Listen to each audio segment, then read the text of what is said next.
Hey everyone, and welcome back to the channel.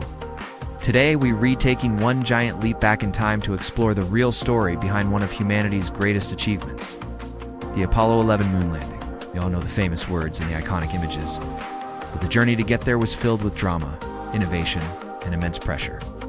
It all started with a challenge. In 1961, President John F. Kennedy stood before Congress and declared a bold goal: to land a man on the moon and return him safely to the Earth before the decade was out. This wasn't just about exploration, it was the peak of the Cold War space race. The Soviet Union had already sent the first satellite, Sputnik, and the first man, Yuri Gagarin, into space. America was falling behind, and national pride was on the line. To achieve this monumental task, NASA was born, and the Apollo program was initiated. This was an undertaking of unprecedented scale. It involved over 400,000 scientists, engineers, and technicians from across the country. The budget was astronomical, consuming nearly 4.5% of the federal budget at its peak. Think about that for a second. The entire nation was mobilized for this single goal. But the path was far from smooth. The early days were fraught with danger and tragedy. In 1967, during a routine launch rehearsal, a fire broke out in the Apollo 1 command module, tragically taking the lives of astronauts Gus Grissom, Ed White, and Roger Chaffee. This disaster was a devastating blow, but it also became a critical turning point. NASA completely overhauled its safety protocols and redesigned the command module from the ground up, making it one of the safest spacecraft ever built. The lessons learned from Apollo 1, though heartbreaking, were essential for the ultimate success of the program. Meanwhile, the technological hurdles were immense. How do you build a rocket powerful enough to escape Earth's gravity? That was the Saturn V, a three-stage behemoth standing taller than a 36-story building. To this day, it remains the most powerful rocket ever successfully flown. Then there was the problem of navigation. How do you travel 250,000 miles to a moving target in the vastness of space and land on it? The answer came in the form of the Apollo guidance computer. This was a revolutionary piece of technology for its time. While it had less processing power than your modern-day calculator, it was capable of guiding the spacecraft with incredible precision.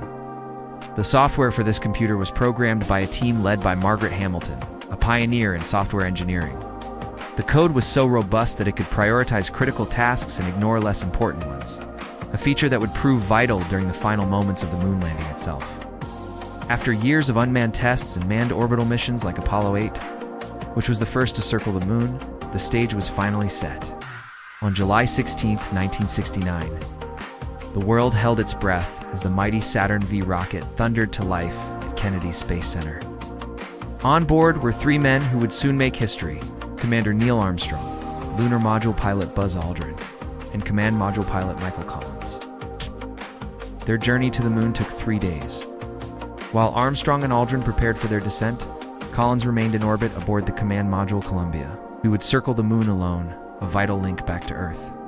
He's often called the loneliest man in history, but his role was absolutely crucial. Without him, there was no way home. The descent to the lunar surface in the lunar module, named Eagle, was perhaps the most nerve-wracking part of the entire mission. As Armstrong and Aldrin neared the landing site in the Sea of Tranquility, alarms started blaring in the cockpit. The guidance computer was overloaded with data.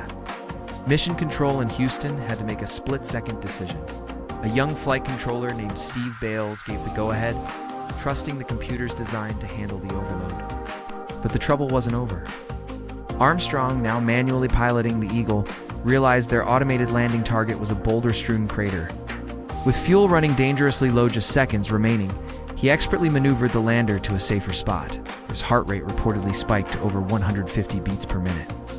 Then, on July 20th, 1969, a calm voice crackled across the 240,000 miles back to Earth. Houston, Tranquility Base here. The Eagle has landed. A wave of relief and jubilation swept through Mission Control and around the globe. A few hours later, the hatch opened. Neil Armstrong carefully made his way down the ladder as he placed the first human foot on another world. He uttered those immortal words: "That's one small step for a man, one giant leap for mankind." Buzz Aldrin joined him shortly after. describing the lunar landscape as magnificent desolation. For over 2 hours, they explored the surface. They planted the American flag, collected rock and soil samples, set up scientific experiments, and even took a phone call from President Richard Nixon. They were like kids in a cosmic sandbox, hopping and bounding in the low lunar gravity. These images were broadcast live to over 500 million people on Earth, uniting the world in a shared moment of wonder and achievement. After their moonwalk, Armstrong and Aldrin returned to the Eagle, launched back into lunar orbit, and successfully docked with Collins in the Columbia. The journey home was smooth, and on July 24th, they splashed down safely in the Pacific Ocean, where they were recovered by the USS Hornet. The mission was a complete success. The promise Kennedy had made 8 years earlier had been fulfilled.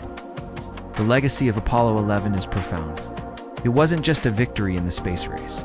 It was a testament to human ingenuity, courage, and the power of a shared dream.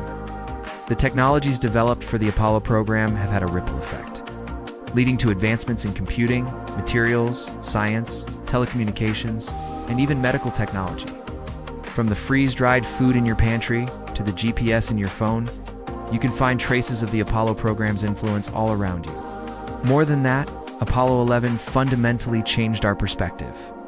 For the first time, we saw our planet as a whole, beautiful, fragile blue marble floating in the vastness of space.